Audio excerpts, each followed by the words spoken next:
কৃষক বাঁচলে দেশ বাঁচবে।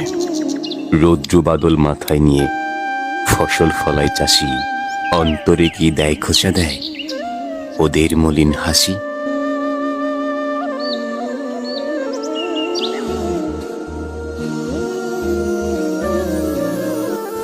প্রায় ৭০% মানুষ কৃষির উপর নির্ভরশীল। বাংলাদেশের কর্মসংস্থানের ৪০% বেশি কৃষি খাতে।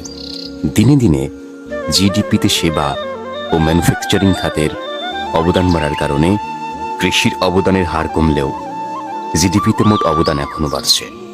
স্বাধীনতার পর ৭.৫ কোটি জনগণের খাদ্য যোগানে ঘাটতি ছিল ২৫ থেকে ৩০ লাখ টন, অথচ বর্তমানে ১৮ কোটি জনগণের খাদ্য যোগানে প্রায় স্বয়ং সম্পূর্ণতার কাছাকাছি বাংলাদেশ। আয়তনে বিশ্বে ৯৪তম দেশ হলেও বাংলাদেশ অনেক ফসল উৎপাদনে বিশ্বের শীর্ষ ফসল উৎপাদন করা দেশগুলোর তালিকায় স্থান করে নিয়েছে।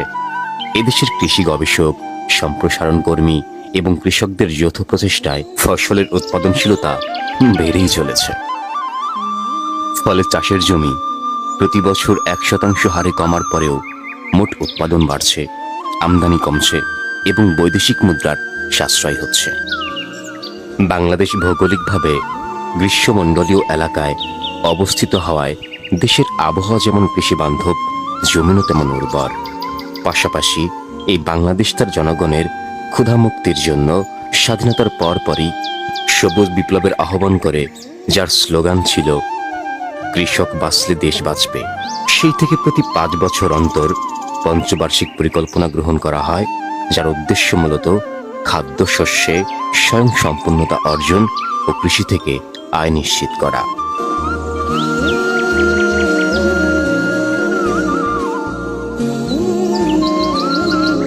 যাই হোক বন্ধুরা, রবিউল ইসলাম ছিলাম আপনাদের সাথে এবং ক্যামেরাতে ছিলেন শাহজাহান সাজু।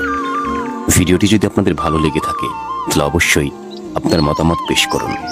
ততক্ষণ পর্যন্ত ভালো থাকবেন, সুস্থ থাকবেন এবং কৃষিকে নিজের প্রাণের মধ্যে লালন করবেন।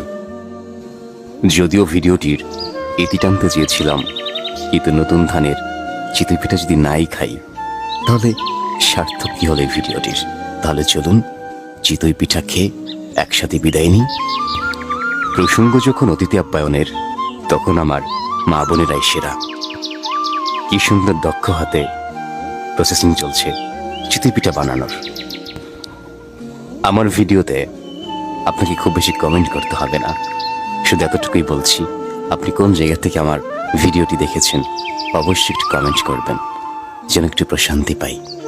আর আপনার জন্য দোয়া করতে পারি, আর আমার জন্য দোয়া করবেন। ভালো থাকবেন, সুস্থ থাকবেন এবং আল্লাহর কাছে প্রত্যেকের জন্য দোয়া করবেন। আসসালামু আলাইকুম।